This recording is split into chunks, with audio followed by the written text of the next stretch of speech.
Blog Talk Radio.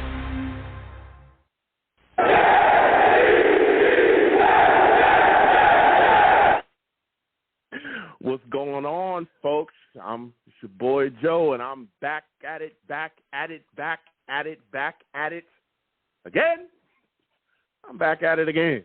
You know what I'm saying? It is time to talk Jets, and boy, do we have quite a bit to talk about today.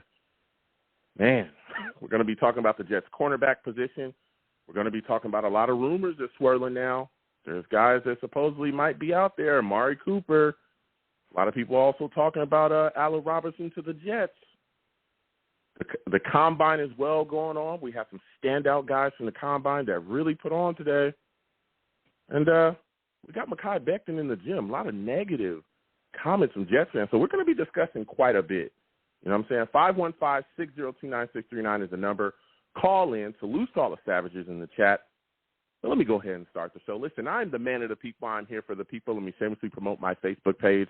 Everyone go on Facebook, search The Long Beach Joe Show. Like that page. My content's up there. Go ahead and give it a listen. Message me. I'll message you right back. I love going back and forth with folks about this football team. Also, leave me some feedback. I love hearing about what you folks think I do on The Long Beach Joe Show. Listen, your boy's on iTunes as well.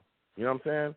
Your boy's on iTunes. Listen, if you go on iTunes, search The Long Beach Joe Show, okay?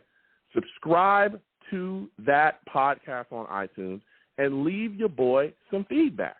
You know what I'm saying? Leave me some feedback. I love hearing about, you know, what you guys think I'm doing here. Salutes to everybody that's done that. Give me a 5-star rating if you can as well. That's greatly appreciated. Also, for those of you that may not know, you know, while we do the show live here on Blog Talk Radio, salutes to everybody that listens from Blog Talk as well. But guess what? We're doing the show live via YouTube as well. We're streaming while it's going on. Come on over to the YouTube channel. Search Long Beach Joe Jets on YouTube, Long Beach Joe Jets. Go to that page, subscribe there, hit that notification bell so when I post content, y'all be in the know. You know what I'm saying? You want to see this handsome face? That's where I'm at. You know, I got a voice for radio, and I have a face. You know what I'm saying? Built to be beautiful. You know what I'm saying? You want to see me? Go ahead, go there. We have a lot of fun on the channel as well. We talk about the team. We talk about the Jets. And we absolutely, you know, we play games too. We do all kinds of great things over there, but we definitely have our shows, and we have a lot of fun. Salutes to all the savages in the chat as well. Brian, still good to see you in here, Brian. You know what I'm saying? All the guys, everybody that just comes on by and says what's up. Salutes to all of y'all. So, you know, go ahead and do that. So now it's time to get into it. We're going to get to everything. Salute to all the callers as well. Please be patient. We'll get to everybody tonight, but we got to discuss some things, okay? Because boy, oh boy, has some things happen, all right?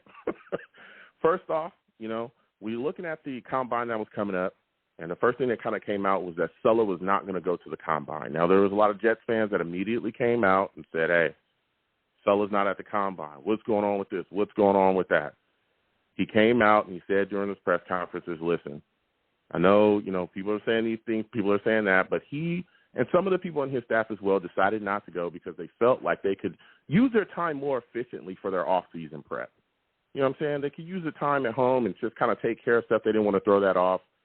And a lot of Jets fans, a lot of people, some people, you know what I'm saying, writing constantly going, hey, well, what about the interviews and all that? And he answered that as well. He said, hey, the in-person stuff I'm going to miss clearly because he's not going to be there, but he can still do the virtual stuff. And a lot of the players, and this is something that we talked about, the value of being at the Senior Bowl, the value of that was they talked to a lot of players already. He's already had a lot of discussions with a lot of these players that they're looking at, that they're constantly looking at to take, that they were kind of studying before, just doing tape, and then they got to sit down with a lot of these guys and talk to them at the Senior Bowl. But he's talked to a lot of these players.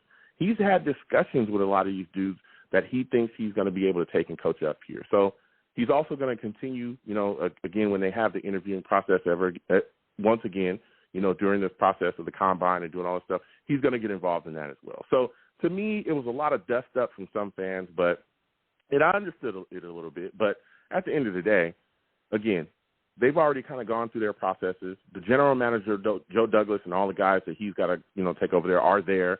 They're looking at guys constantly. I didn't think it was that big of a deal at all. So I just wanted to step out there and put that to bed. Then there's a lot of reports as well that the New York Jets are going to pick up Quentin Williams' fifth-year option. Talked about that too. Listen, Quentin Williams, this guy is ascending. Has he lived up to being the third overall pick in the draft? Not yet. He hasn't done that yet, but we've seen a lot of great things out of him. I think this year he had 53 tackles, 6 sacks. He's put on. This is a guy that's continuing to get better, but he needs to become more of a monster. And he's even talked about it himself, stepping up and becoming better at what he does, understanding that he needs to be the type of player, right, where he can make the game bend to his will. You know, again, there was a lot of comparisons to when he came out of school to Aaron Donald. Listen, that's what Aaron Donald does. He's out there on the field, he takes over. And Quentin Williams has also talked about that as well, wanting to become more of that player. Now, with them, according to reports yet again, and Joe Douglas also came out and credence to the reports too that they were going to pick up Quentin Williams' fifth-year option. What that does for the New York Jets is it allows us to keep him throughout 2023. Okay, so he's going to be here until then, but also the money as well. I think it, lets his contract up to about $10 million. I think it was like 10.2, something like that. Now, there's a lot of different things that could change that as well. Playing time, Pro Bowling, if he makes a Pro Bowl, there's all kind of things that can change how much money the New York Jets actually, will end up giving him. But guess what? If he does ascend to that level and we only end up giving up $10 million or maybe in the range $10 or $11 million, that's, that's all right for a guy that's really playing like that and still to have all the, still to have the time with him here on this team. So this was a solid move by the Jets. They're going to continue to evaluate him. I think Quentin Williams is definitely going to step into it this upcoming season and really put some things together. I really want to see him take that next step forward. I want to see him, so also be healthy because he did have to deal with that foot injury as well coming into the season. We also saw him have that shoulder injury too that he had to deal with a couple times. But as long as Quentin is progressing and getting better, man, this is a guy that's been a force for us. When he's out there, we've seen it. Paired again, we're still trying to build up our defensive line, trying to change some things up. So if Quentin continues to take steps forward, that's going to be huge for us. Then when you look at the New York Jets defense, I think one of the things that we all kind of see is this cornerback position. This cornerback position is something to talk about, all right? Listen, Bryce Hall, to me, this kid has shown up and shown out for us this year. Shown up and shown out. We've seen him play so well for us. I'm talking about covering the team's best wide receivers game in and game out, and he's out there doing it. This was a kid that wasn't expected a lot from him. We drafted him a little bit. We drafted him late. Joe Douglas did that, took him, and, boy, he's came in and really been able to put on. And I'm excited about him, man. This is a kid that, again, a young corner, 24-year-old guy that's continued to get better within the system. And I think he's going to be huge, huge for us going forward within Saleh's defense. Now, he did have some bumps and some bruises where, earlier on in his career, we were like, he kind of got beat here and there by veteran guys. I remember there was a game where we played the Chargers, and Keenan Allen was like, listen, this kid Bryce Hall, he's good. He's just young. He's good and he's young. But, again, we've seen him progress. And now I can't wait for him, again, to be a guy that we've watched next season really step into the role yet again and be able to put it down as a corner. We saw him play extremely well this year, too, definitely in spots. That big win against the Bengals, he was the guy that was matched up with the Bengals' top wide receiver. He was the guy that was going out there, putting the clamps on Jamar Chase. And, again, Jamar Chase was going off all that time. When he came up against, Bryce, he played solidly. They didn't shut him down for 10 yards or nothing like that, but he definitely slowed him down because, again, Jamar was eating the league up. We ended up taking that game because of the secondary play, because of how well that Bryce was playing in that football game. Another guy as well in the secondary that's really popped and shown us something too is Brandon Eckles. Brandon Eckles has really shown up for us in that number 2 spot. There was a lot of question marks about this secondary coming into this season. There was a lot of people going, the weakness of the defense is the secondary. We don't really know if they can do things. Again, there was a lot of question marks about Hall and Eckles coming in because of the youth on this secondary. There was a lot of questions about Eckles especially. And Eckles, again, at times we saw him come in. Again, he's a guy that was raw. We knew that he was a little bit raw as far as, skill-wise. But, man, the athletic ability, how he continued to show again throughout the season that he was willing to fight, compete. He had some big plays during the season, too. He had an interception, big interceptions in spots. This kid is, I'm telling you, this young secondary led by those two guys, very exciting this year. Now, Eckles did get nicked up from time to time. He's got to kind of clean that up as well next season. But he's a guy as well that I'm excited about that number 2 spot. I really am. Another guy as well in the secondary that I think played extremely well for us last season, extremely well, Michael Carter II. Whoa! You want to talk about a guy that has stepped into that slot role and taken over. Man, this kid was phenomenal. His coverage was amazing. I'm talking about he was playing as well as damn near any corner in the league, any slot corner in the league. It was unbelievable how well he played for us last season. And I'm serious. He's another guy that I cannot wait to see what he continues to give us going down the line. I remember for years the New York Jets had issues trying to shore up that slot spot. We would have a veteran guy come in for a year or two, but we couldn't depend on a lot of guys to stick around with us. And I think Michael Carter II has solved that issue. He truly has. This kid played phenomenal for us last year. There's a lot of questions as well. I know some people want to definitely continue to address the cornerback spot in free agency. There's definitely some guys that could be out there. J.C. Jackson is one of them. I hear a lot of people screaming for him. J.C. Jackson from New England, this kid is, he's a good corner, really good corner. But the question starts to be, and I'm going to ask these questions tonight, let me tell you. Salute to all the callers. We'll get to you in a second. How much are you willing to give up to get that big corner in free agency? Because JC, I'm telling you, he's going to be looking for $18 million per. That's probably going to be just the starting point. Are you willing to give that up if you're the Jets general manager? I want to hear from Jets fans tonight if they're willing to do that. Because that's definitely what he's going to be asking for. And again, we all know, we've seen this before when we go into free agency and we're trying to attack impact positions and we're searching for a corner. We've seen before how that bidding war can take over and can happen. That's going to be a big question. Another big question as well is going to be, hey, are you willing to go into free agency, get into that bidding war, and do what it takes to win? That's the big question there. Also, again, we've been burned in the past as well in that bidding war. We've been burned. I know J.C. Jackson and Jermaine Johnson aren't the same player. I'm not saying that. I'm just saying that we've been burned in the past. You know, do you want to go back into that scrum? Do you want to go back into free agency and swing for that big corner? So there's a lot of questions there. There's other corners there as well. Carlton Davis, he's a guy that could be out there from the Bucs. We'll see if the Bucs franchise tag him or not. See what happens with that going forward. But I'm telling you, there's a lot to talk about. Then when you look at the draft too, there's some guys in the draft that we could end up taking as well. Sauce Gardner probably being the number one guy, I think, on most people's boards. Got a kid out of Cincinnati. Whoa. I don't think he's allowed a touchdown in his entire collegiate career. I think he started since he was a freshman. That's unbelievable. That is unbelievable. You also got some Jets fans that want to take Stingley as well from LSU. Let me tell you something.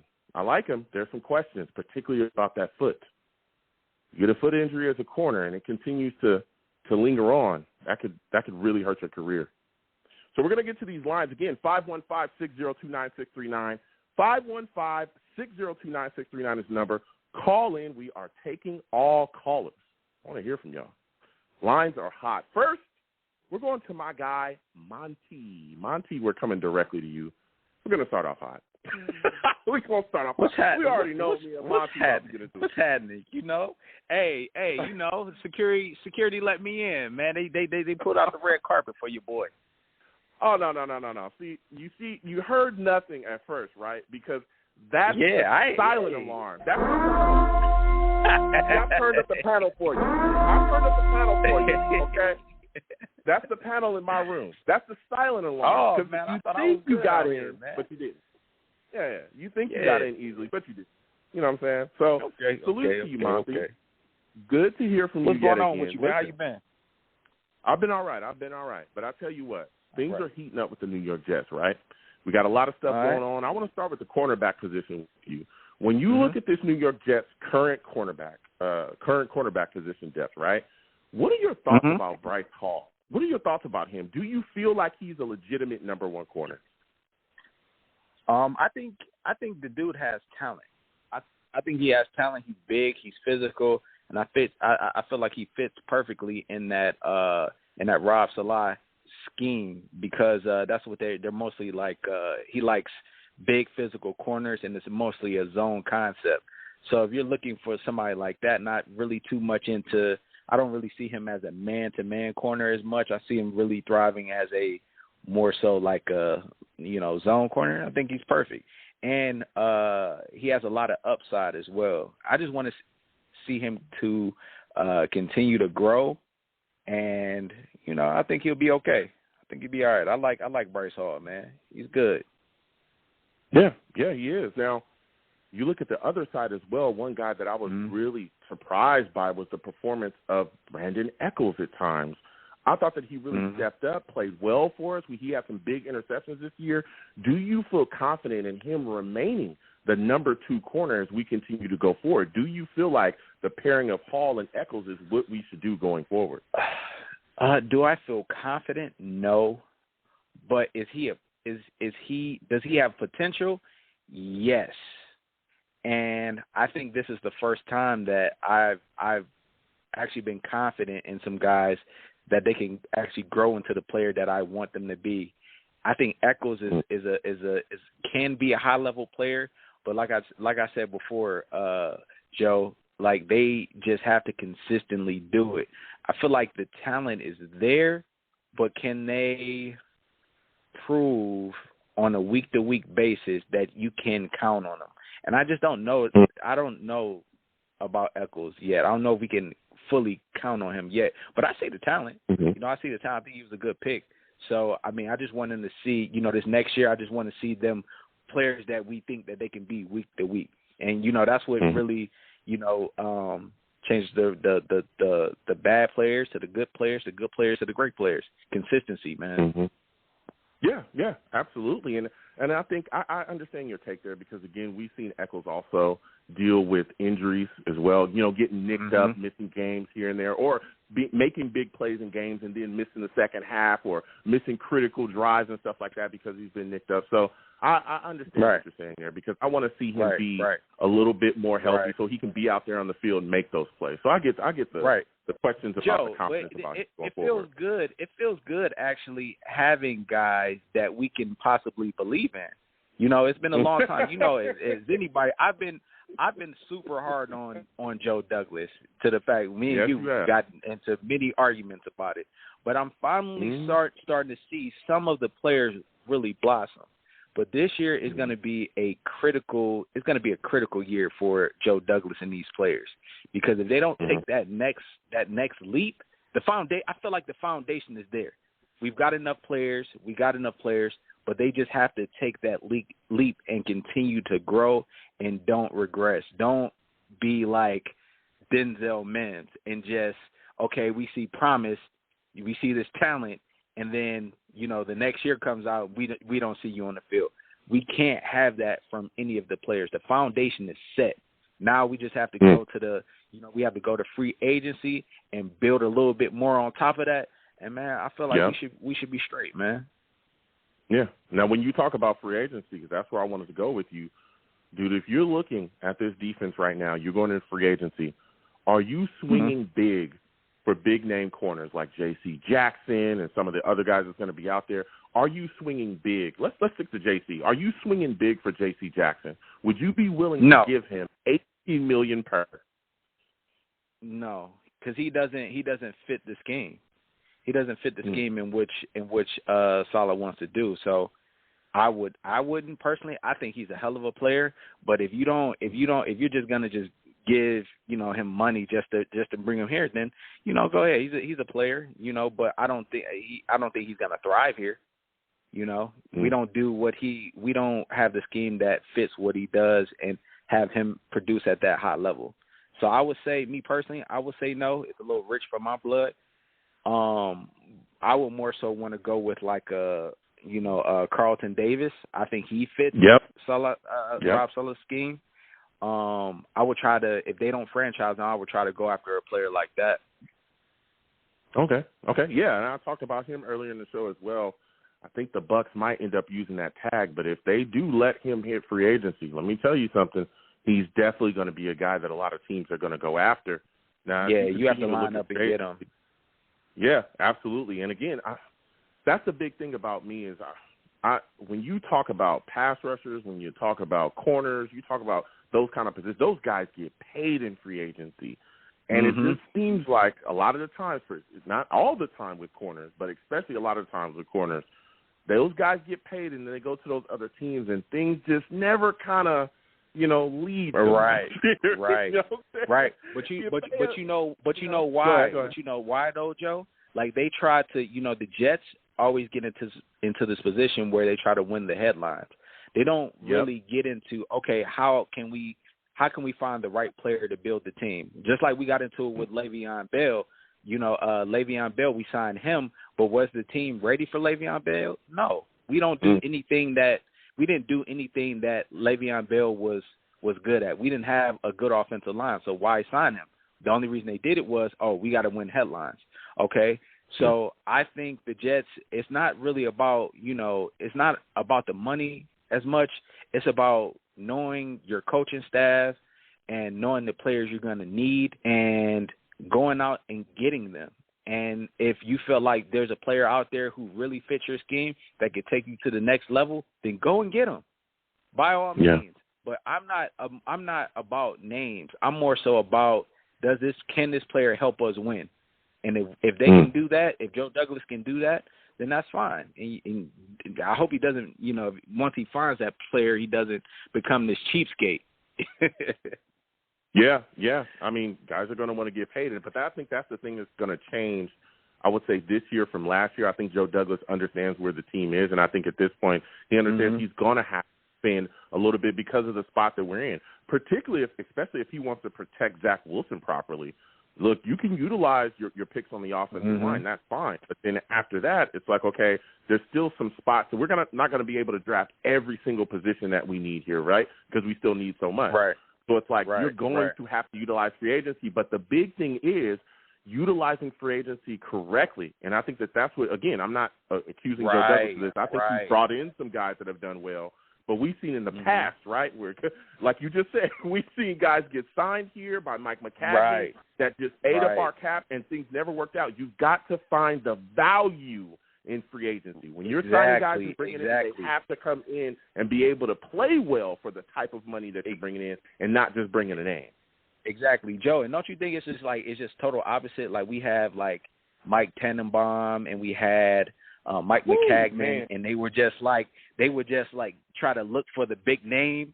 And now we got Joe Douglas, and he's just like, looking in the dumpster. He's like priding himself off of, oh no, I'm not paying these guys. Like it's so funny, like the opposites of the GMs that we have, So hopefully Joe can get it right, man. I've been hard on him in the past, but he has to. This is going to be a critical year, man. Yeah. So when you look at him, and again, they're there at the draft. There's a lot of guys performing well. Chris Olave has just shot up boards, running that 4.3. I think he ran a 4.26 unofficial. Oh, here we go. I'm on Ohio State guy. Hey, Joe, what do these guys see in this Drake London guy? What is it about him? I don't understand the hype behind this kid. Like if you don't take Olave and Garrett Wilson, come on, man. That's not even close. Come on. Did you watch any Ohio State games last year? No, I like to actually watch good football, so I'm not interested in that. That's why I watch USC. Oh, you know what I'm saying? We ain't got time for all that. I guess you didn't watch any USC football. We ain't got time for But I know you were out there. You probably saw the Rose Bowl game, though, didn't you? Yeah, of course we watch you. All right, you guys are balling. We get it, okay? But don't disrespect Drake London. Drake London is a damn good wide receiver. He'll go up and get the football. Stop saying that he doesn't get separation. That is a lie. This is a guy that can play great football in the NFL. Let's just stop, man. Come on. Well, man. that's why I wanted to ask. Go ahead, Mark. Well, that's why I wanted to ask you. You watch way more USC football than me, so I just saw him just shoot up the draft boards. I'm like, who is this kid? I didn't watch too much USC football. I'm just like, why is this dude even considered like being taken over Garrett Wilson or Chris Olave? When you look at a lot of his comparisons, and I knew just watching him this season, I knew what a lot of his comparisons were going to be. And people, Mike Evans, and big guy, go up and get the football. He's a solid route runner. Of course, he could get better at the next level. That's everybody, right? Like, everybody tries to act like, come on. Like, everybody, I don't give a damn who you are. When you get to the next level, of course, you're going to work on that stuff, right? But let me tell you, big guy, go up and get the football, solid hands. He's a solid route runner. A lot of people say he's slow, but he's not slow. He can move and he can get separation. So that's the big thing about him. He's not 4.2. He's not 4.2 speed like Olave. No, he's not 4.3 like Wilson. He's not a 4.2 guy, but he's not a slow guy. Listen, you put them pads on, you watch him during the season as he's going to be fine at this level. As long as he gets to, the right offense that can utilize him, dude, he's going to be big, especially in the red zone. You want him? Especially. You want him here? Dude, I'd take him at 10. I already said it. What? Oh, my God, Joe. Absolutely not. If we sure up a lot of things that's wrong with this football team, I'm not taking him over an offensive line. I wouldn't take him over Tyler Linderbaum. I wouldn't take him if we have a lot of these issues. But if we sure up a lot of issues in free agency and we go into the draft with some holes, particularly if we're talking about wide receiver, there's a lot of people that want to address wide receiver still. I wouldn't bat an eye if we took him at 10. I would not bat an eye if we took him at 10. Drake London is good. He's that good.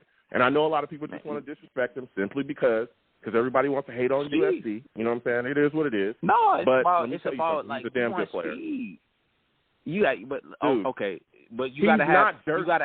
He's not dirt slow, Monty. He's not. He's not dirt slow.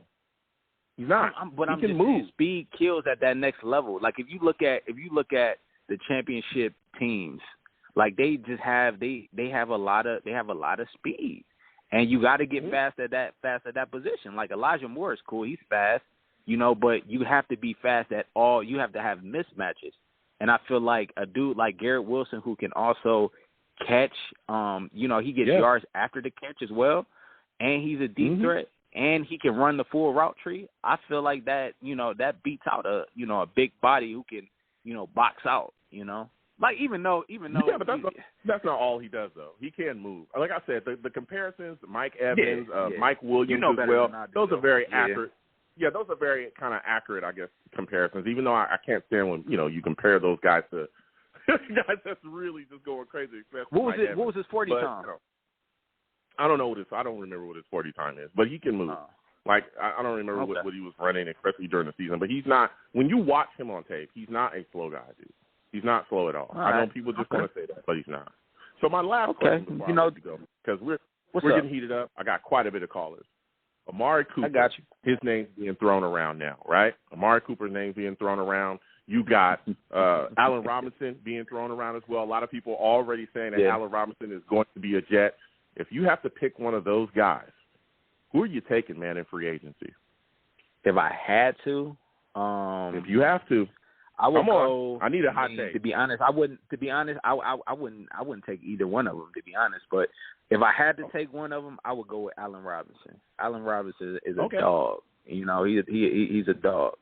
And he's proven that he can play with bad quarterbacks. So Amari Cooper's been playing with Dak. He had CeeDee Lamb on the other side. He's also had Zeke Elliott and Tony Pollard in the backfield, and he still hasn't really been able to take it to that next level. So I've seen Allen Robinson play with Blake Bortles before and play with Mitch Trubisky before, and he's produced. So I would have to go with Allen Robinson, but I don't know. Allen Robinson is probably a defeated man at this point, playing with all these quarterbacks, man. Listen. So he probably doesn't want to play football anymore, for real. So the drop off, the bad season last season, that wouldn't scare you necessarily away from him if you have to stick between the two, because that's what a lot of people are going on. No. It doesn't scare me. He was playing, Justin Fields.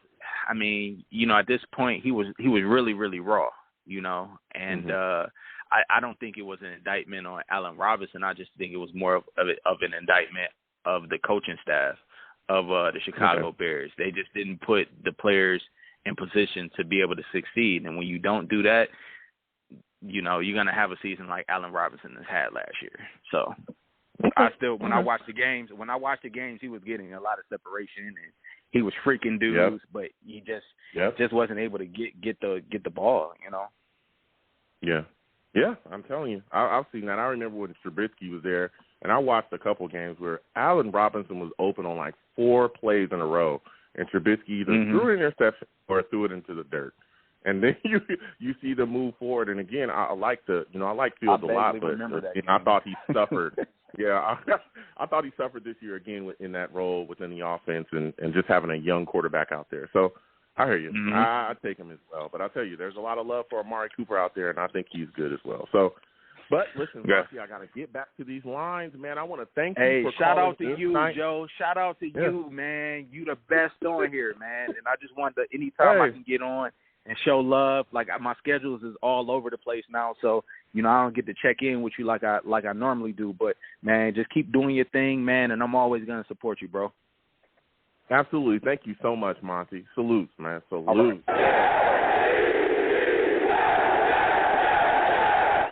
We're going to keep getting with these lines. Salutes to Monty. Again, I want to thank him for calling in. 515-602-9639. 515-602-9639 is number. Call in. We are taking all callers. All right, we're going to get to these lines again. Please give the stream a thumbs up if you can. It's greatly appreciated. Also share the stream with your friends and family. You know what I'm saying? I love talking football with everybody. So next, we're going to my guy, Colin. Colin, we're coming directly to you. Chris, we're coming to you next. Salutes to everyone. Colin, how's everything going with you, my friend? I want to thank you for calling in tonight. Listen, we're swinging, all right? We're talking about the Jets' cornerback position. Give me your thoughts about Sauce Gardner, man. Is he a guy you'd like to see the New York Jets take, possibly at the number 10 spot? Hey, Joe. Good evening, buddy. So, before I got on the show, I was just thinking about, what are the wants and what are the needs, right? Mm-hmm. And to me, there's 5 needs that the Jets have to,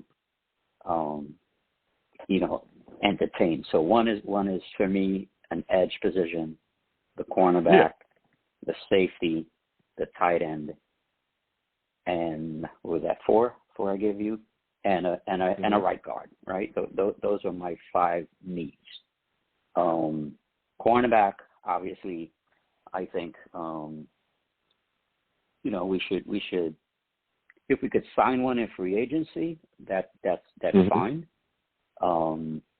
But I still think we can draft one as well in the top 5 picks. And it's just going to be a matter of who we want to sign. Garner, we can sign at 10, right? If he's available. There's going to be a guy there at 10. And whoever that guy is, that's probably the guy that we could draft. We can draft Gardner. We can draft Stingley if his pro day, works out. But when you right? But when you talk, 1 second, Carl. When you talk about Stingley, and I understand, taking a guy, at in the draft, right? Say we take him at 10, and I hear what you're saying. Stingley, you're looking at him. There's some Jets fans that want to take him at 4, but with the injury concerns surrounding him, wouldn't that worry you a bit to take a guy? Because we've seen guys have injury concerns as well. Top corners that we've taken in the past that have had injury concerns and didn't work out here because of those injury concerns. How concerned are you about Stingley and that foot? Because if that foot is not 100%, if he ever continues to have lingering issues from that foot, that draft pick is blown. Am I correct? It will be, and this is why Robert Saleh and Joe Douglas got to do their work. They got to do their due diligence, right? And they got to make sure that they go to the pro days. They do their evaluation, the medical, everything has to check out. And listen, they don't have to draft a Stingley. They can draft a Sauce Gardner at 10 if he is available at 10. but I don't think they need to reach for a corner at 4. However they come away with the first 5 picks, Joe, I think they need to get an edge, a corner, a tight end, and at least get the right guard. I think those are the players that we have to draft, in those first 4 picks, regardless of how you want to draft them. I don't think we need to go and sign free agents at those positions unless we're signing guys, not high paid guys, but guys, that's not going to break the bank, that can come in and help us develop these young guys that we're going to draft this year. That's more so what I'm looking at. So you wouldn't be. So you're not willing to take a corner, because again, let's say we take a corner in free agency like a J.C. Jackson. I think that I wouldn't sign him. The way that you draft tremendously. Go ahead. Well, I wouldn't sign, if I'm Joe Douglas, I'm not signing any free agent that's going to break the bank. I am not overpaying for free agents, because this team is building from the ground up, and I don't think in the second year we have the luxury right now to go and spend top dollars on any one player in any position right now. We still need to see what Zach Wilson is going to do in the second year, right? I personally didn't see much in the first year. So, going to sign in the Devontae Adams or the top corner, what's the point in doing that? I just don't see the point in spending that much money.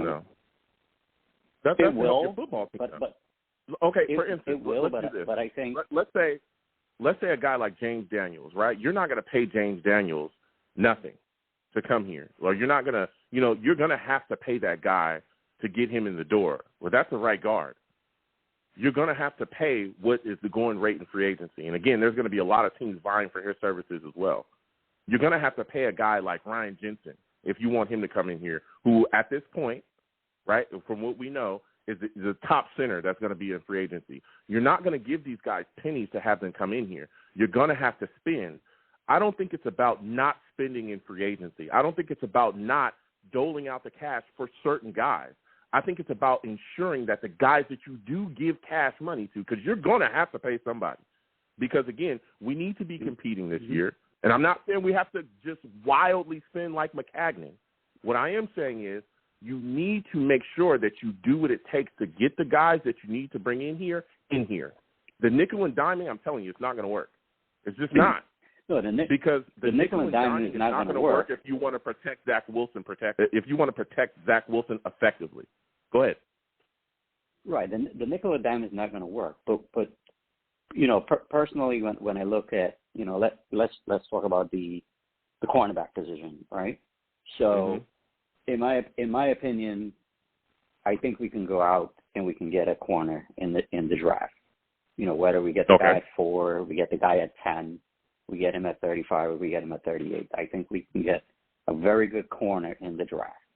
So my point is that we don't need to go and sign a guy like J.C. Jackson and give him $18 million a year. We can get a corner. We can get a free agent corner, that's not gonna want top dollar like that. So we could still go get a guy, but I just feel like the same with the tight end thing, right? I don't think we need to go get a tight end from Dallas and pay him, $15-16 million a year. I think we can draft a tight end. We can get a Trey McBride. There's a lot of good tight ends we can get from the draft, but then we can still get a guy like Njoku from Cleveland, right? And bring him in to work along a guy like a Trey McBride. So I don't think and that's what I mean by I don't think we need to go out and sign one of these guys that's going to be like a premium type pick. I think we can get guys that we can bring in to help groom the guys that we're going to get in the draft this year. Yeah. No, listen, and I hear that. Is when I think we can maybe go and spend money, bigger money in the following year. But I don't think we really need to go out this year and do that. Yeah, I'm not. Here's the deal. I'm not against utilizing free agency to make your football team better at all. I think utilizing free agency at certain spots to ensure that you can bring the guys in that can make your football team ascend into the next level, I think is vital at certain times. I don't understand why we can't take a premium guy. If Dalton Schultz, who's the guy that's in Dallas, if he's the guy that you can sign and bring in here, and it's not paying him $40 million a year, which Joe Douglas would never do. But I'm just saying, if you're not McCagnon stupid, right? If we're not being McCagnon stupid, then yeah, you pay him the top dollar to bring him in, because guess what? That's a guy that you can utilize, right, going forward to help your young quarterback. That's why I'm saying that I understand your strategy, but the whole nickel and diming thing, dude, we can't do that. We can't. There's a reason why. Well, what are we saving all this money for? Look at the things that we did, right? Look at the things that we did. George Fant, look at the things we did this last season, right? We brought in Carl Lawson, who we were all excited about. We didn't nickel and dime that guy. We paid him. He was one of the top guys, one of the top pass rushers out there. We gave him cash. We also paid Corey Davis, who played pretty well before he went down, right? We're excited about him going forward. There's so many free agent additions that we've made that we've paid to come in here. I don't understand why we can't continue to do that if we have the money. We're not cash strapped. We got, I think it's like almost $50 million coming to us this upcoming free agency. You spend that to make the team better. Of course, drafting is extremely important, but we can utilize free agency. Like I just thought, let's say we get Jensen and Daniels, right? That's your center and your right guard spot. Our offensive line will pretty much be secure from then on. Then what that does, and what you're talking about right now, is drafting, and you get this, you get that. Well, guess what? That changes your draft plans, because I don't have to worry about offensive line now going forward. That gives me more flexibility. So then what I could do is I can see how the board falls to me at 4. If it doesn't fall to me favorably at 4, I'm not going to tell anybody that. I'm just going to trade down, and I'm going to garner more picks. And then I could take another position. Maybe I take a corner. Maybe I take, a pass rusher. Maybe I take all – that free agency allows you to do that. But not utilizing free agency and nickel and dime, I can't see us doing that, because, again, we need to be competing. We need to take that next step forward and get better. And if you can do that, you do it. Yeah, I'm not saying we're going to nickel and dime, players, because I'm definitely not one for nickel and diming. I always say pay the players. Like Quentin Williams, pay the guy. This is a guy that's already on the team. He may not be the best guy in the league, but you know what? He's probably a top 10 at his position. So pay the guy, right? This is where I always say, you pay the guys that's on your team that's performing. Don't make those guys walk. But my point is, right, instead of paying a guy like Daniel Schultz, 15, 16, 17 million a year, if I can get 2 other quality guys to come to the team in free agency, I'd rather spend the money that way. Like an Amari Cooper or an Allen Robinson, if I can get one of those guys plus, maybe a corner and a safety, right? Instead of me getting 2, more like a premium guy in free agency, if I can get 3 premium guys in free agency, or 4 guys, I'd rather spend the money that way. Okay, but here's my issue with what you're saying. You're saying, hey, I want to get 1 or 2 guys, instead of paying a Dalton Schultz, right, a premium guy. You just named 2 guys that are going to be out there. If you want Amari Cooper and Allen Robinson, what do you think you're going to get them for per year? Well, I think you can get either one, right? I think we can get one of those 2 guys if they're both available. Right? Okay, name the one guy you want. Name the one guy you want. I prefer Cooper over Allen Robinson. Okay, that's perfectly fine. Now let's go with Amari Cooper. How much do you think it's going to take to get Amari Cooper to put on a Jets jersey and go out there during the year and play for us? I don't know what he's getting right now. He's getting $20 million. That's why the Cowboys want to get rid of him before March 20th. He's going to get $20 million this year. So if we're going with Amari Cooper, you like him, I do too. He's good. So what do you think it's going to make? It's going to take to make him a Jet? I'm not giving him $20 million. I'll give him $12 million. If I can't give him 12, then I'm not paying him. I'm not paying 20 for him. See, but that's what I'm talking about. Top end talent top-end talent like that, right? And again, there's a lot of guys that's going to be. If we were one win away from going to the Super Bowl, I'll give Amari Cooper $20 million. We are not, we're trying to get to like a wild card game or something like that this year. Right. No, but this is the deal. But no, even if you want to get one day, you want to progress to get good enough to be in that Super Bowl, right? So you need to start getting guys to also. You need to surround Zach Wilson with as much talent as you can while he's on his rookie year deal. I think that's one thing that also is lost to a lot of Jets fans, right? When you look at how the Bills have built, I'll make this real simple. The Bills built around Josh Allen quite a bit before his rookie year deal is up, and the reason why that's important is because once that's up, it's a lot harder to build around quarterbacks. It's extremely hard because they eat up so much of the cap. So you must do what it takes to build around him effectively. If you're talking about going after top-end talent, guys like Amari Cooper, I'm sorry, they're not going to come to you for $10 million a year because you also got to think there's other guys in the market too. There's other teams in the market. Other teams are buying for their services. That's just not realistic for Amari Cooper. It's not. It's just not.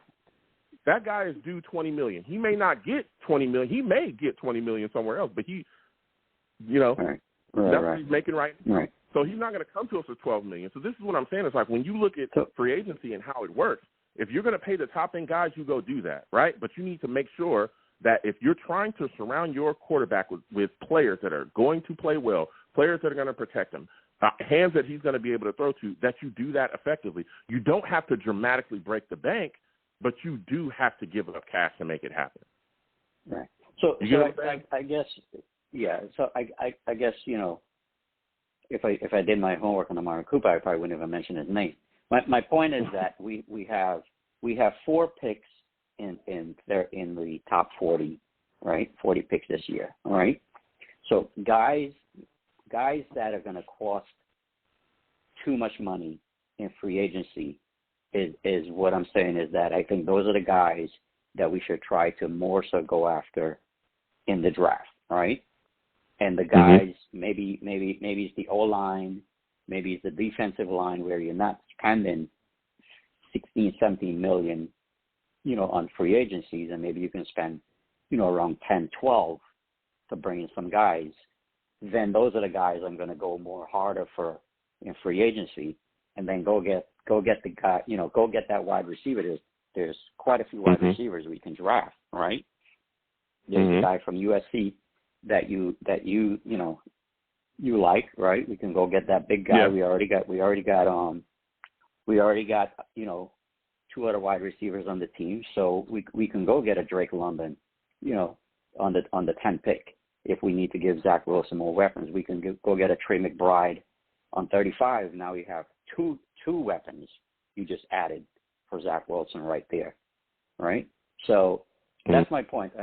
Let's go out and draft wisely, and don't break the bank for any one player right now, because we have 4 picks in the top 40 picks, and we can fill a lot of needs and not have to overspend on just one premium position.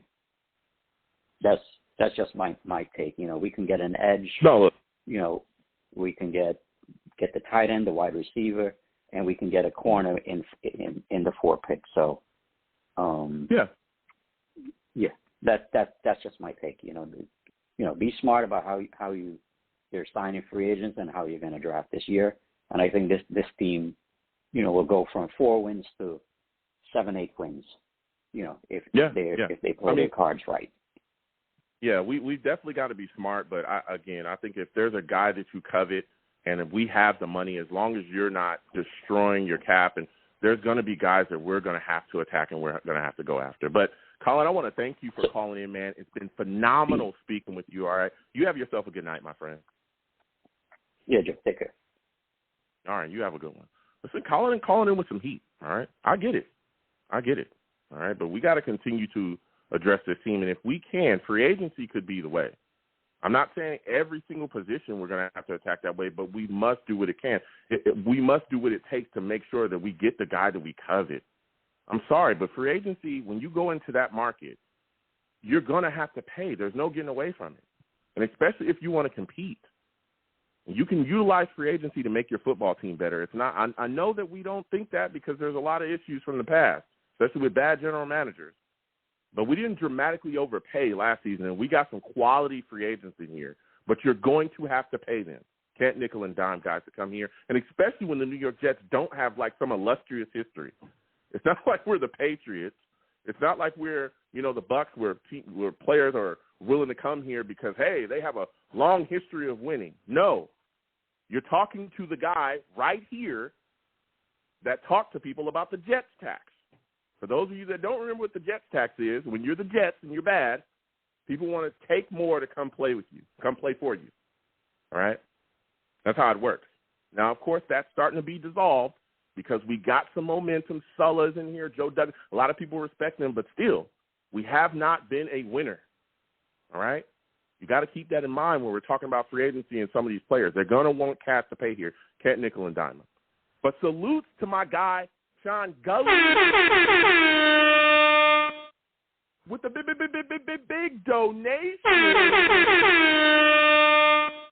I said salutes to my guy, Gully, with the big donation. Gully says Garrett Wilson and Ole, Ohio State, over Drake London and USC. Hashtag hire better security. Salutes to Monty, Gully, okay? As you can clearly see, I want to thank him for giving to the program, and he couldn't wait to disrespect SC as soon as possible. That's all I'm saying. Salutes to Monty, I want to thank him. There was no need to disrespect USC, but I will, will thank you for that. And salutes to Ohio State. I respect you guys. Wow. Even when he's not here on the program, even in the chat, he can't wait to disrespect. Salutes to Monty again with a big donation. All right? Thank you, Monty. So we're going to keep going to these lines again. 515-602-9639. 515-602-9639 is number. Call in. We are taking all callers. Next, I'm going to my guy, CT. CT, I'm coming directly to you. CT, salutes. I want to thank you for calling in tonight, man. It's good to hear from you. CT, we're going off. We're going off, man, and we're talking, all right? This cornerback position with the New York Jets needs to be addressed. Give me your thoughts on the current position, man, and the way it stands. How are you feeling about Bryce Hall? Is he a legitimate number one corner to you? I think we need to give Bryce Hall some time to develop into a number one, but at this moment, from what we've seen, he's been a really good number two. I think that Bryce Hall, if he can just get the ball, take it away a little bit more, then he has a chance to be a number one. But I think he's very young, and he has a lot of, growing to do. I think that we sometimes get hard on these kids. Like, I can't stand him and Kai Becton hate going on because this guy really hasn't had a chance. And when he did have a chance, he was great. So, like, sometimes we don't give these young cats who we draft a chance to really be the starter. And we're always looking out to the next, person to come into and change the history of the Jets. But a lot of our homegrown talent seems to be working with Robert Saleh and improving throughout the year over time. And, Bryce Hall was one of those guys who I saw as, an improvement. Mm-hmm. Yeah, he is. Now, when you're talking about developing guys and allowing guys more time to play here and seeing how they turn out, are you big on maybe chasing a big corner to come in here in free agency, or are you set with Hall and Eckles being our number 1 and 2 going forward? I like Eckles, but I think I want to get somebody else aside Bryce Hall. Just whoever's starting, whether it's you want to call them 1, 2, 2, 1, doesn't matter. 2 starting wide receivers, I think Eckles can come in off the bench, in packages, keep Michael Carter in as a nickel. But Bryce Hall, I think that when you say somebody gets injured, you want to take somebody out of the series, putting in Eckles, he's very serviceable. But I wouldn't start him, So I would bring somebody in for, a good price if we can find somebody in. I hear there's a rumor about trading for James Bradbury with a third rounder. Hey, I'll take it. If the Giants can get rid of some cap, I'm down to give him a third rounder for James Bradbury. I think he's been a great corner, so I'm down for it. Okay. What about a guy like J.C. Jackson in free agency? There's a lot of people that want to see the New York Jets, a lot of Jets fans that want to see the New York Jets take a swing for him in free agency. What are your thoughts on that? My thoughts are that J.C. Jackson is probably going to be going to a contender. I don't think he's going to be coming to the Jets, but if we can somehow nag him, if he just feels like, you know what, I want to be in New York, then I'm all for it, because I think taking one of the best corners from our rivals would be ill. I think that would be dope. Mm-hmm. You know, I think that he fits right in with our defense as well. But I think the likelihood of that right now is low. But if it happened, I would be, you know, super happy. I would be jumping to the moon, because I think that at that point our cornerbacks are set. Okay. How are you feeling about? There's a lot of talk about Amari Cooper right now amongst a lot of people, right? There's a lot of talk about him hitting free agency. It's looking like the Cowboys are probably going to get rid of him. Is he a guy that you think the New York Jets should be interested in bringing in? And if so, what would be the max that you would pay him, man? I wouldn't pay him $20 million. I'll tell you right now. But I would honestly give him an offer. I would definitely, if he can't hit free agency, I would offer him something like, you know, 15, you know, because obviously, you know, he's 28. He probably wouldn't come in for 15. If he doesn't take it, then let him go. Let him go wherever he can get paid. He probably will go to contender as well. But I think our money, if we want to spend on a key name, get Dalton Schultz, pay him whatever he wants, you know, because we need a tight end, you know. But I wouldn't pay for a wide receiver in this free agency. I would actually try to see if we can get Allen Robinson maybe a little cheaper, you know, and you know, after his down season, because I think he still has a lot in the tank. So I would try to get Allen Robinson, you know, and Dalton Schultz, one of those two guys, to help out our guy Zach. Okay. So you talked about Dalton Schultz, and we just got done talking about him. There's the last caller as well, salutes to him. He was saying, hey, I'm not willing to break the bank for a guy like Dalton Schultz. Now, when you look at Dalton, what exactly about him makes you want to see him be a Jet, man? Because I think he's a phenomenal tight end. You know, I watch the Cowboys often. Like, what do you think he'd be able to bring to the table here that we don't have, that we need from him, man? I think he's been consistent more than anything. I think our tight ends haven't been consistent. And we're trying to figure it out with the blocking scheme and everything. So I think Dalton is good at both. He can see and he can block. And that gives us a little flexibility when we hit the draft in the second round to say, hey, maybe we don't need to go tight end right away, you know, but we can definitely pull one in later on and still have a serviceable tight end like Jeremy Rucker maybe in the third round instead of getting, you know, Trey McBride in the second. He might even go in the late first. So from what we're seeing him do at the combine. So, I'm totally down for getting Dalton Schultz. If we're going to spend money, last year the big signing was Carl Lawson. Obviously, we didn't get to see him play. He'll be back this next coming season. And this year, the big signing I wanted to be tight end. So, I'll tell you right now, I'm a defense guy. So I would love to, you know, put money in the cornerback spot. But I think that this year the value is in getting a tight end for Zach. And then I would honestly draft the safety Kyle Hamilton and get a cornerback later on in the back end of the draft. Oh, yeah, you're a big Kyle Hamilton guy. Yeah, we definitely. You know it. Come on.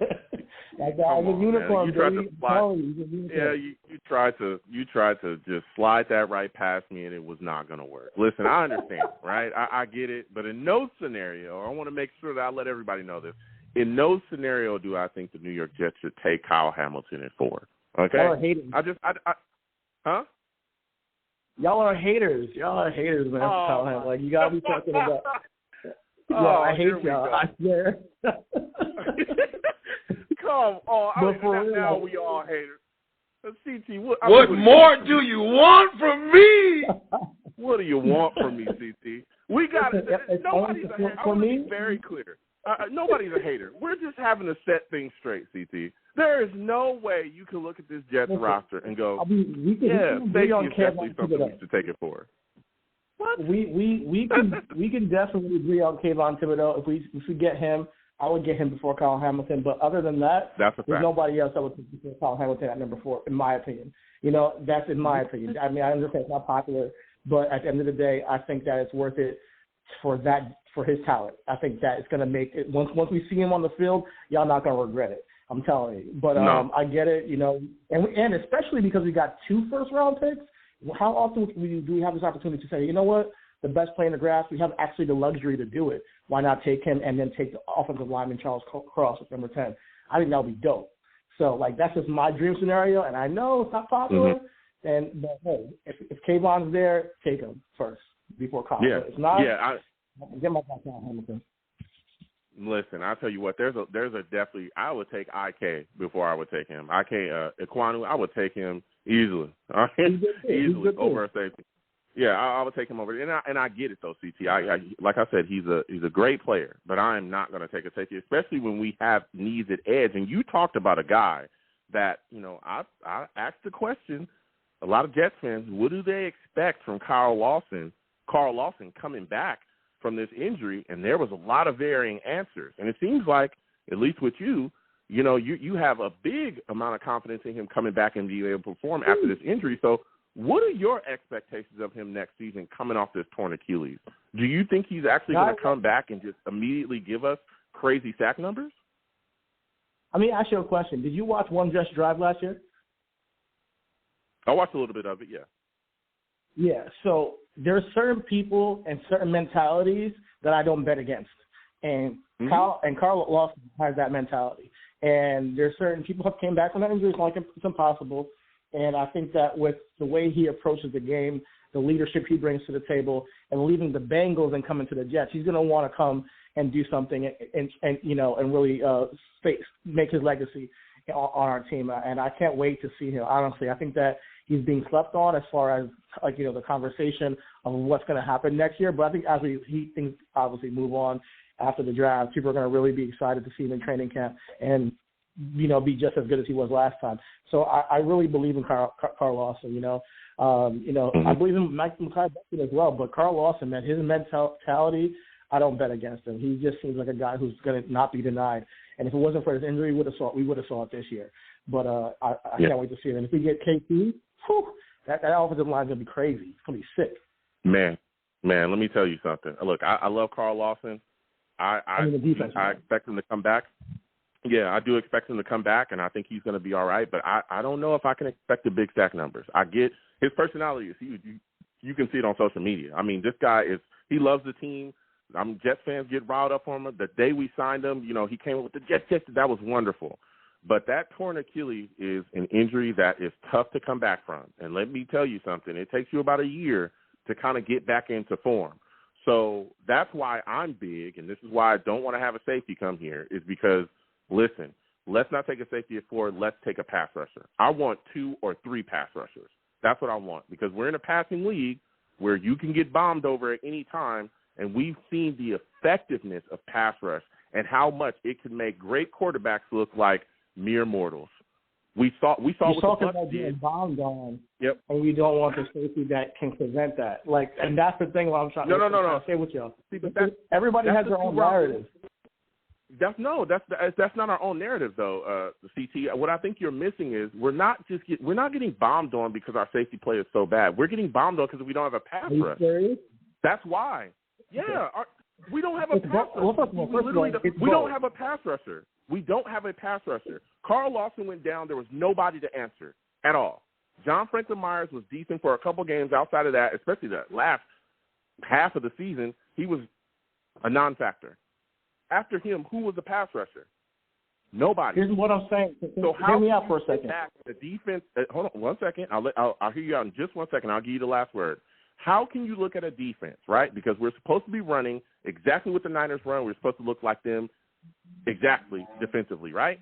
How can you look at a defense like the 49ers, who have a phenomenal front, but have pretty much a no-name secondary where nobody knows what they look like or nobody knows their name?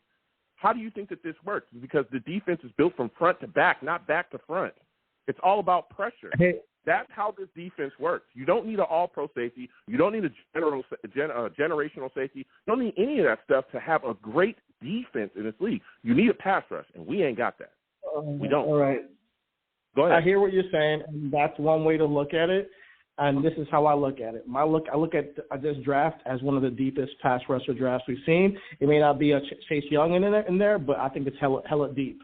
I think that when it comes to pass rush, you can get it later, or even pick somebody up in free agency. I really do believe And we're getting Carl Lawson back. So, I mean, we're going to have a pass rush. He might not be as dominant as he was the year prior, but let's see him get going, and I believe in him, me personally.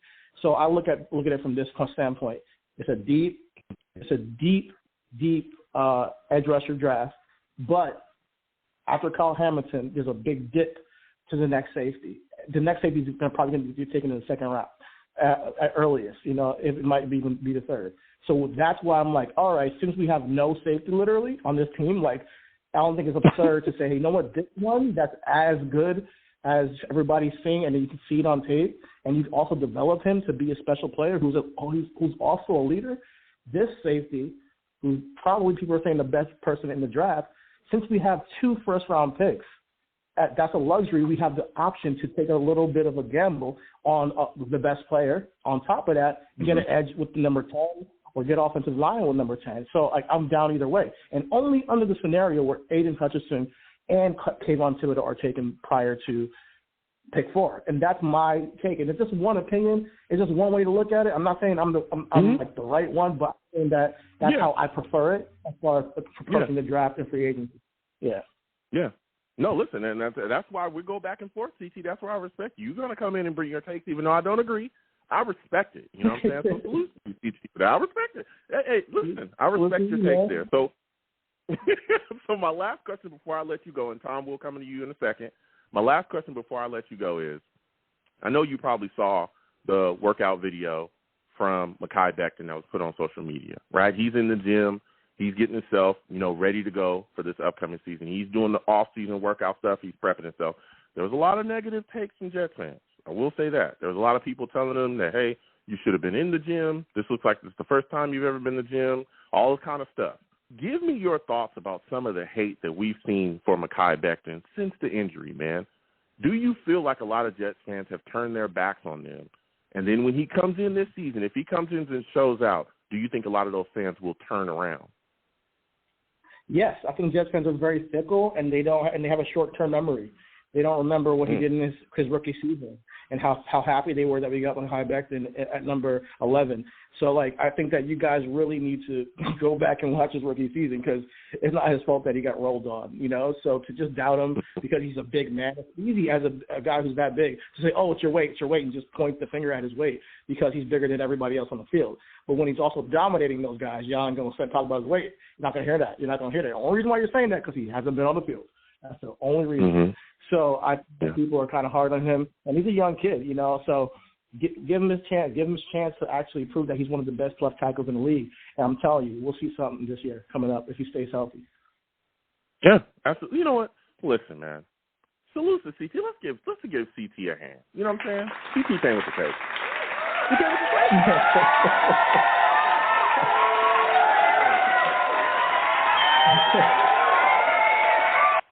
I done told y'all about clapping for too long, okay?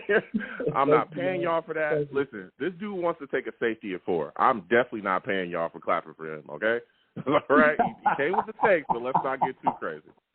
All right, listen, salute to you, CT. All right, I got to get to the rest of the callers. You have yourself a good night. Yeah, you have a good one, CT. Peace out, man. Yeah. Don't clap too long for a guy who wants to take a safety at 4. Don't do that. I'm not going to pay you. Studio audience, I'm not going to pay you. You know what I'm saying? Come on now. 515-602-9639.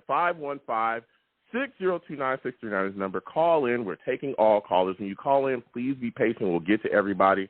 A lot of takes going on, a lot of fire. I assure you will get your time. You know what I'm saying? I know we got quite a bit of callers online. We're going to get to everybody. Please give the stream a thumbs up. If you're also subscribed, if you have not subscribed, hit that notification bell. Also share the show as well with your friends and your family. All right? So next, we're getting to my guy, Tom. Tom, we're coming directly to you. Salutes to you, Tom. I want to thank you for calling in tonight. Listen, we are talking corners. We are talking Jets defense. We're talking about it all. Give me your thoughts about the New York Jets' current corner situation. How are you feeling about Bryce Hall and Brandon Eckles? 813? Tom? Did you say 813? Yeah, 813. This is you. Hey, Joe. Me? Hey, how's it going, man? Hey, Joe. It's Ted. I'm Riverview, Florida. I am NY Jets, Florida. Ted, sorry. In your... Can you YouTube? That's okay. Oh, hey Joe. How's it going? What's going on, man? Give me good, your thoughts Joe. about Good, the. Joe. So sorry, give me you your said thoughts about the calm. Jets corner. Yeah, sorry, I'm my producer. Anyway, give me your thoughts about. Yeah, go ahead. The cornerback position. So Bryce Hall. Yeah, Bryce Hall is. He's got skill, like the other caller said. He just doesn't make the the picks or anything. I don't think he's quite a 1. He's probably a 2, close to a 1A. I don't think him and Eckles can hold up as competent enough players to keep us, just the proof is on the field, let's just say. I mean, listening to your shows after, for example, the Falcon game when Cordell Patterson was all over the field and Jonathan Taylor was all over the field, I just think we need huge upgrades. Ashton Davis needs to be upgraded. I agree with the other caller about upgrading the defense early in the draft, and not necessarily a pass rusher. So I do like Hamilton myself. Wow, so you would take a safety at 4 as well? You would take a safety at 4 as well? I think he's gonna be more of a Fred Warner type, where he's almost the same size as Fred Warner, of the 49ers. He's about 220. He's about 6'4". He's a pretty big safety. I think we can address the edge free agency, but to get a player of that caliber who can cover the field, who can hit, not afraid to, and he's way better than a Jamal Adams. He's not a Jamal who can, get sacks and hit. The guy can defend, and the guy can come up and stop the run. Our defense was a sieve. I mean, we got players off the street trying to play defense. We had, the Ashton Davis types who should not be starters. They should probably be best as a backup, or a nickel or something like that, or dime. I really think we need like a Sauce Gardner and Hamilton, and I really think number 4 might be in play for somebody trading up for for Willis. Okay, so here's my thing, and again, salutes, and I want to thank you for calling in. Here's my problem, is that when you talk about taking a safety at 4, right, and we're talking about defense, we're talking about our defense, and you're right. Our defense last year was, it needs to be upgraded, right? But I think the biggest issue with our defense is we don't have a pass rush. We don't have a pass rusher at all. And so my question is, when you look at this team, how can you take a safety, a position of non-impact, over a lot of the other weapons and issues that we have? Because we're just talking about defense right now, needing an edge rusher, which we could use 2 or 3 of them, right? Because we really don't have one. Carl Lawson, phenomenal guy, phenomenal player, love him. But I have no clue of what he's actually going to look like coming off that torn Achilles. And if you look at the New York Jets and our history of bad luck in this league, it'll be our luck that we don't properly address the edge. Not saying he'll do that, but we don't properly address the edge, and then Carl Lawson comes back and he's never exactly what we thought he was going to be. Never be that dominant edge rusher that we need, right? And then we're just stuck in this perpetual cycle of nothing, right? So how can you look at the other needs that we have and think, I'll take a safety before I take a guard, or before I take a center, or before I take a wide receiver, or before I take another edge rusher, or even a corner? I think. How? Sorry, Joe. I think we can get like a Boye Mafe type in the 2nd round from Minnesota, like a pass rusher. We can take the kid from Boston College, the offensive lineman, Zach. What was his name? Anyway, offensive line from Zion, right? Zion Johnson. I think we can maybe get him late first if we have to trade into the first, or one of our 2nd rounders. But I understand what you're saying about pass rusher. We can sign one in free agency, but if we can't stop anybody, Zach will never see the ball. Zach will never see the ball if we cannot make a stop. And if we give up 40 points to 50 points a game. You're right. You're right. But I think a big thing about making a stop is getting to the passer. We can't do that. I agree. I agree, but there's no. And I get it.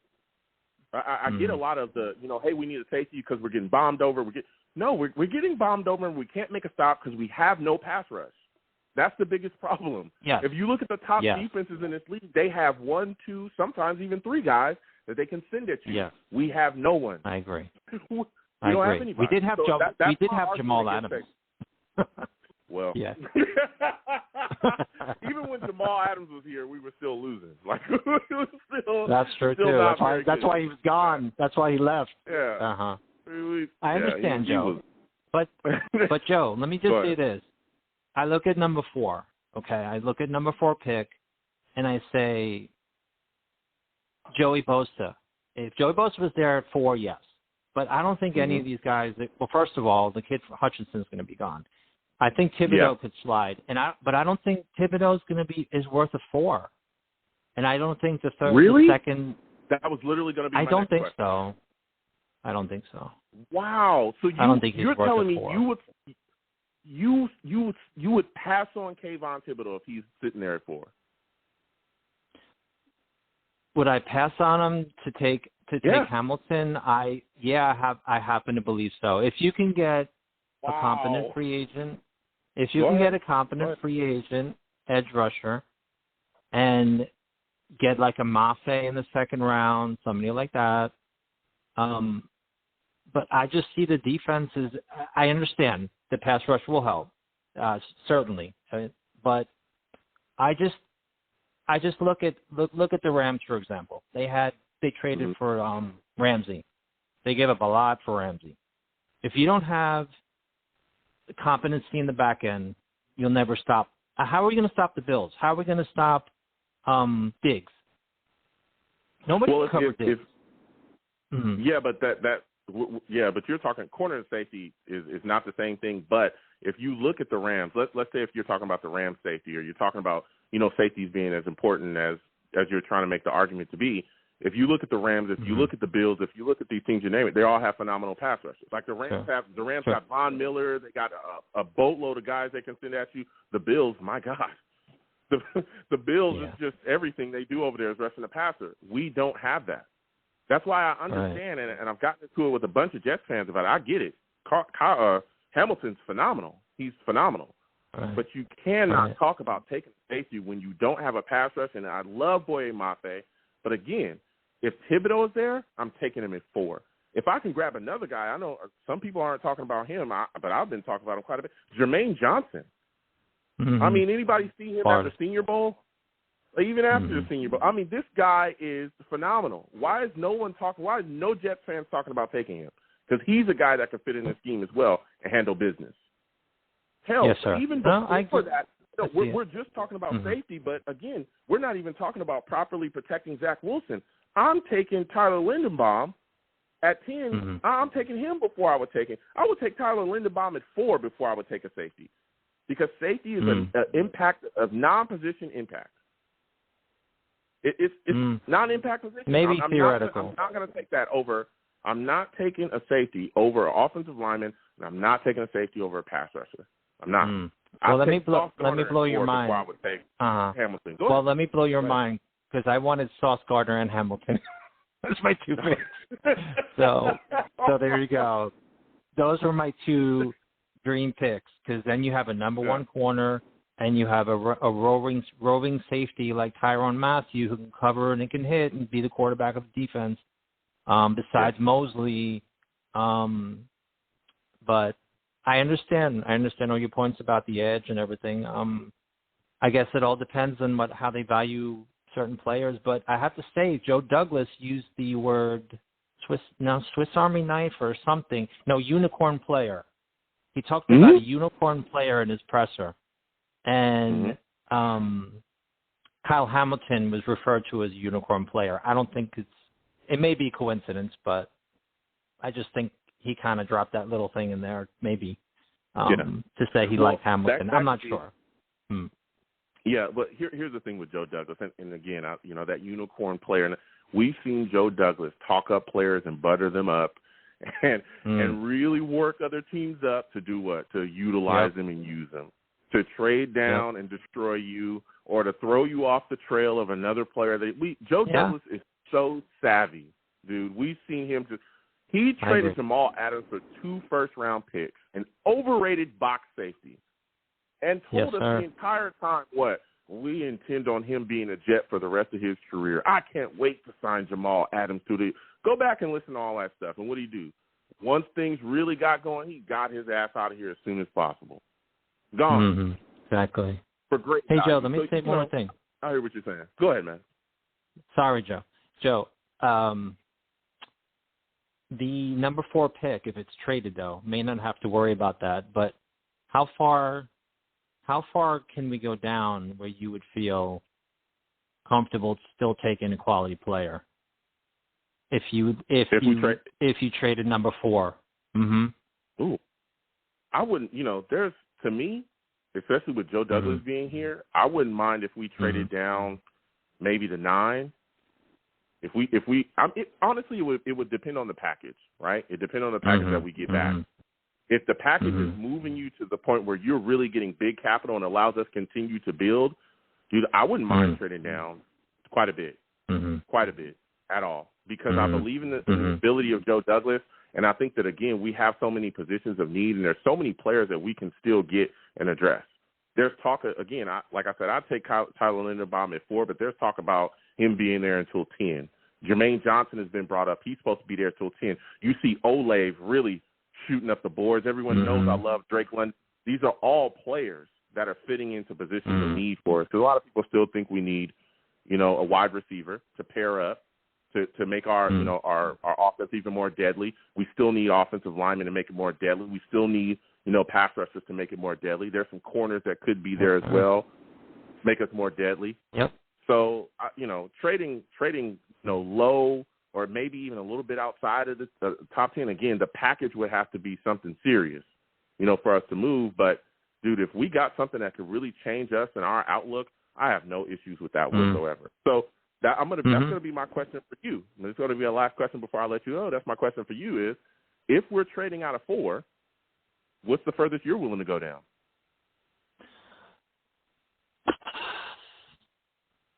I'm sure it would get us the first next year. Yeah, I'm sure it would get us probably a first next year and maybe more. And that first may be mid-round first. Like I say, if it's the Steelers, but they're around 20. It'd have to be around, like you said, in the top 15, maybe 12 would be nice. That way we can still get Hamilton and Sauce Gardner. And I'll still be happy. And get a first next year. Absolutely. Listen, let me give you a hand, man, because, you stood firm. I'll give that to you. A long one, Joe. You stood firm. Long hand, Joe. You stood firm. Oh, well, wait. We're clapping way too long for another guy that wants to stay here. No, we're not. No, we're not clapping too long. Bro, you don't pay them, okay? Look, are you going to pay them? Because I'm not paying them. That's true. That's true. You send the check, and they'll clap for as long as you want, all right? You run the show, Joe. Yeah, I'm just a passenger on the ship. No, listen, man, I want to thank you for calling. It was phenomenal to speak with you, my friend. Listen, I have another show. Thanks, I want to hear from you, all right? All right, Joe. I'll be in the box. You too, Joe. Take care. Bye-bye. Take care. People want to talk. Yeah, listen, if they clap for too long, I got to stop them, all right? I'm not paying these people, all right? I'm not paying you for clapping that long. Too much, okay? Slow it down, okay? And you'll get the money for your allotted amount of time, all right? Other than that, no, sir. 515-602-9639. 515-602-9639 is the number. Call in. We're taking all callers. We're talking about it all. We're arguing. We're talking safeties. We're talking corners. We're talking free agents. Also, give the stream a thumbs up if you're watching. Subscribe if you have not subscribed, and hit that notification bell so that when I post content, you folks will be in the know. Salutes to everyone that is given to the platform tonight. Salutes to my guy Monty. Salutes to everybody, man. So we're going to keep getting to these lines again. 515-602-9639. 515-602-9639 is the number. Call in. Next, we're going to my guy, Max. Max, coming directly to you. Salutes to you. I want to thank you for calling in tonight. Listen, we are talking. There's a lot of people that want to take a safety at 4. Do you agree with that? I agree with that because even though I understand in, like, past years, safety wasn't important. If it was, like, last year, for example, no. But Kyle Hamilton's, like, the best safety I've seen in years. Like, people like, we shouldn't draft Kyle Hamilton because he's a safety. No, he's, like, the best. He's not just a safety prospect. He's the best safety prospect in 20 years. He's literally, like, the best. He can play He can play a corner. He can play linebacker. He's, like, really versatile on our defense. So we've had multiple discussions. The last caller said that if Kayvon Thibodeau was there for, of course, this would probably never happen, but if Kayvon Thibodeau is there at 4 and Hamilton is there at 4, are you taking Hamilton over Thibodeau? Not, because if Thibodeau was there, he's a really good edge presence. Imagine this defense with Carl Lawson and then Thibodeau. If Thibodeau was there at 4, we're taking Kayvon Thibodeau. The reason why I would take Hamilton at 4 is because if Kayvon's not there, if he's drafted number 1 overall, like, I want the Jets to draft Kayvon, but that's not going to happen because he's probably going number 1 overall to the Jaguars, or he's going top 3. Same thing with Hamilton. Yeah. He might go top 3 as well. Yeah, I mean, well, I'll tell you what, man, there's a lot to be made about a lot of these things that's going on at the Combine, too, because, there's people performing. Olave is performing. Dequanu is going off. He's performed well as well. He's a guy that's definitely shoot up the boards. A lot of people talking about he could be in that top talk now as well. But when you look at the New York Jets and where we're at need, especially, is corner. We need some corners around here. Now, Bryce Hall, Brandon Eckles right now are the current guys. What are your thoughts about them in our secondary, man? How are you feeling about it currently? Do you think that Hall and Eckles, or Hall and Eckles are guys that we can go into the future with? Yeah, I agree, because, I mean, even though they're decent corners, I think we should also draft a corner at 10. We should either draft Derek Stingley or Sauce Gardner. But I think Sauce Gardner is, like, a better prospect, I think, because he was better in Cincinnati, and he doesn't have, like, as many injury concerns as Derek Stingley, in my opinion. Or go for a guy like Richard Sherman to mentor the young corners. That's what I would also do if I were the Jets. I've been saying this since last offseason. I wanted the Jets to sign Richard Sherman to mentor our young corners. Yeah, I mean, he's on a guy. He's an older guy. He could still come in, like you said, and mentor, though. But what are your thoughts about them taking big swings at a guy like J.C. Jackson? There's a lot of Jets fans that are nervous because of what we dealt in the past with, a guy like Jermaine Johnson. Do you think J.C. Jackson would be a good fit here? I think he would be a good fit. As long as we don't pay him, like, top corner money, he'll be good. Unless we don't pay him, like, $60 million a year like Michael Kagan does. I don't care. J.C. Jackson's a top corner in football. I really like him. And I think he can be a really good corner in the NFL. So when you're talking about paying a guy, because free agency is all about making sure that, or if you're going into free agency, you got to make sure that you get the guy that you covet, right? And sometimes that takes you north of some numbers that you don't like. What is the most, if you were the Jets general manager, what is the most that you would be willing to pay JC per year? Like, I would say maybe like $20, like $20 million per year, I would say. Over maybe 2 years, $20 million. Like, not that much money. I mean, well, I don't know if he go for the 2-year deal, but $20 million I think is, I think he'll probably get around $18 million is probably what he's going to be looking for. So $20 million would be definitely in the ballpark that would get him in the building. So I hear you, because there's been a lot of people that don't want to pay, but you going after corners in free agency, let me tell you, you look at what Byron Jones got. Whoa, that market's going up. You know what I'm saying? But so when you continue on the road and you talk about free agency and guys that could be out there, there's also talk about Allen Robinson being linked to the New York Jets. Amari Cooper is out there as well. Supposedly he's going to get released by the Cowboys, if they can't find a trade partner. Should we be interested in going after Amari Cooper? Yeah, I think we should sign him. Amari Cooper is like one of the best wide receivers in football. If we can, I don't know if it might happen, but there's been reports that the Jets also want to, that the Seahawks are willing to trade DK Metcalf. I will 100% trade for DK Metcalf. I wanted the Jets to draft him in 2019. I was pissed off that taking Quentin Williams because they passed up on DK Metcalf. He fell all the way in the draft at 63. And I want the Jets to sign them DK Metcalf. He's a really explosive receiver. He can be a really good deep threat. Corey Davis is just not that deep threat. I'm sorry to say that. Yeah.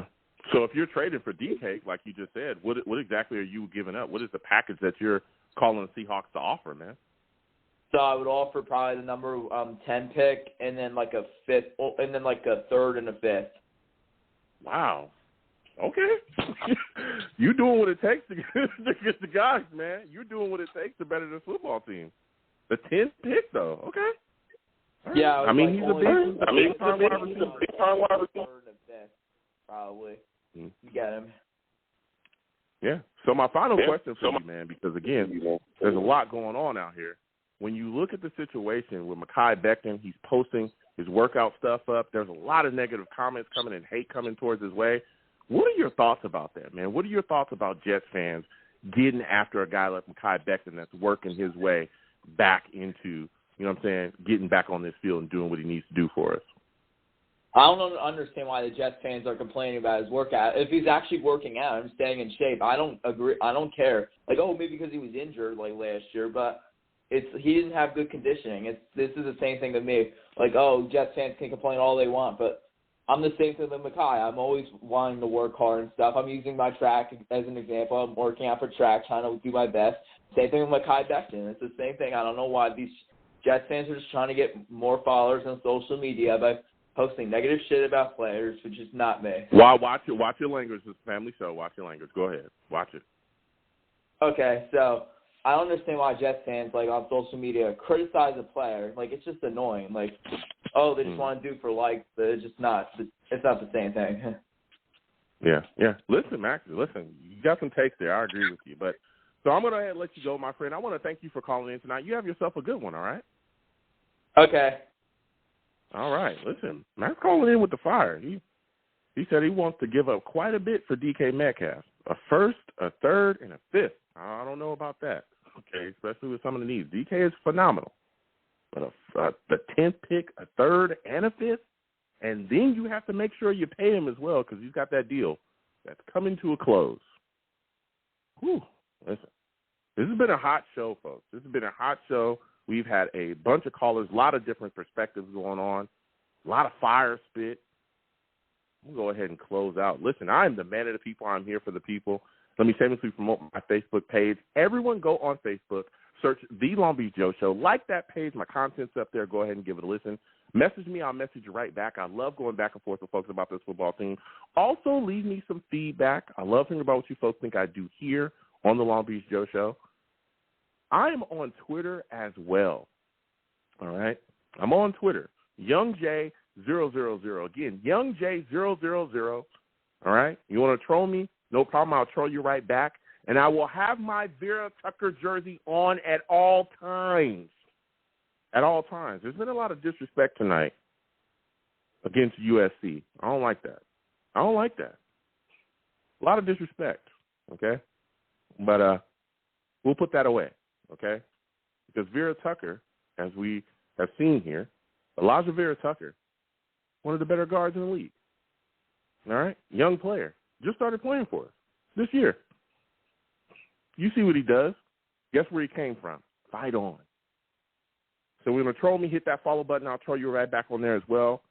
Show's page is The Long Beach Joe, at The Long Beach Joe. All right? Go ahead and follow that page as well. We can go back and forth.